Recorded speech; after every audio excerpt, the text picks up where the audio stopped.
Hello, I'm Gill Fielding, and this is what's caught my eye in the media this week. And for about the third week running, I'm going to say not much actually, because I look at the media every single day. I read all of the news websites. I get a paper delivered to my home and I read all of the news, and I don't like any of it because it's all negative. It's all misery and moaning and death, doom and destruction. And so I spend a fair amount of my time during the day searching for good news stories, and they are very few and far between. So when I get to do this weekly summary, I always think to myself, I've not read anything that I really want to share with anybody, because I don't want to share the misery and the moaning and the death, doom and destruction and perpetrate it to someone else. So I often don't like what's in the media. And I started to think about that this week, and what happens physiologically with a human being is that we are programmed to look for misery, to look for the negative, because we have this fight or flight response ingrained into our DNA, and they're both negative responses. They're both fight or flight. They're negative. There's nothing proactive or positive about them. And so our emotional responses to negative news are always much quicker than they are to positive news. So all of the people that create media, whether they're conscious of it or not, focus on the negative because you get an emotional response from a negative story in about a third of the time that you get an emotional response for a positive story. Now, what that means is everybody wants to focus on the negative because they want the quickest click on a website. They might want to be upselling you something. They might just want to be selling the newspaper itself or the media site itself.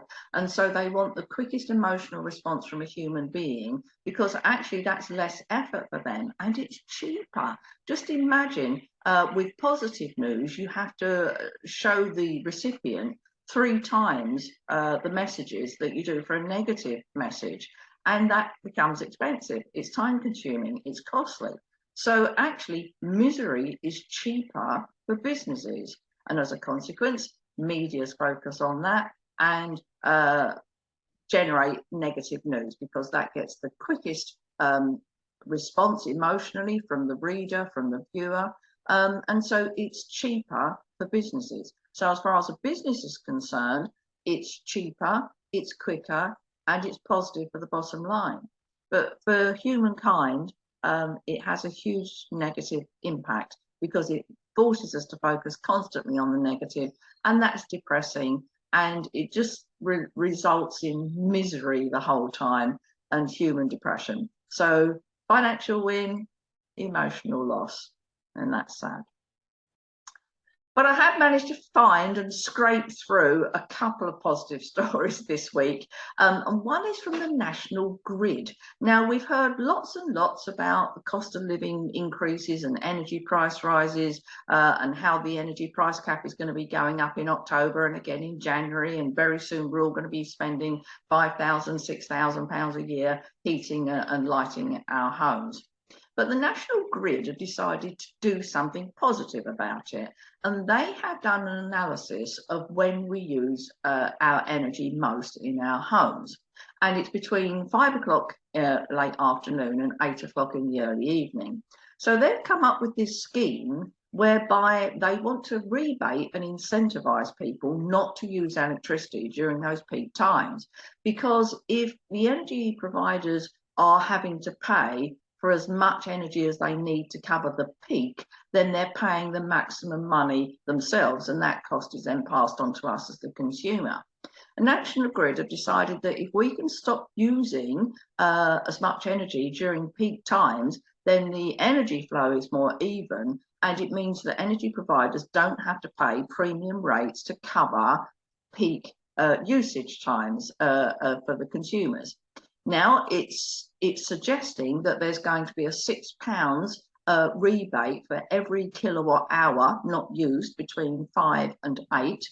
They've identified that the biggest energy guzzlers are dishwasher, washing machine, tumble dryer, and games consoles. So we might all not be able to use those between 5 and 8, but we might get a £6 per kilowatt hour rebate accordingly. Now, I think that's a really positive initiative because somebody's actually thinking about how can we do something to make this energy crisis more palatable for households, and how can we help them pay their bills? Because nobody else seems to be coming up with anything very creative or positive. So it gives us some good indications. So thank you, National Grid, for coming up with the idea. They've submitted it to various government bodies and whatever, and assuming that it's approved, it will be rolled out, I think, from October. So not very long to wait. In the meantime, use their research to your benefit, and don't use your dishwasher, your tumble dryer, your washing machine, and your games consoles, because they're the energy guzzlers. Also think about turning the heating down a degree or perhaps two. Also taking a shower rather than a bath, turning the lights off when you leave a room. And actually my final tip here is get yourself some knitting needles and some wool and start knitting. Knit yourself a nice woolly jumper.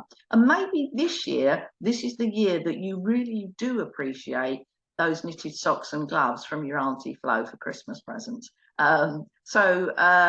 Let's do something positive about the energy crisis. Well done, National Grid. And when the scheme comes out, please all join. It seems like you're probably going to have a smart meter in order to join. So if you haven't got one, get one of those in readiness for when the scheme comes out. Well done, National Grid, and let's all help them be positive about the energy crisis. Finally, I had a really weird experience this week. I went into a shop with the deliberate intention of buying something. Now, let's just say it's a dress. It wasn't a dress, but it doesn't really matter. I thought to myself, I'm going to treat myself to a new dress. I went out, I had my debit card with me, because I don't put sparkly shoes or dresses on a credit card. They're for business. So I had my debit card with me.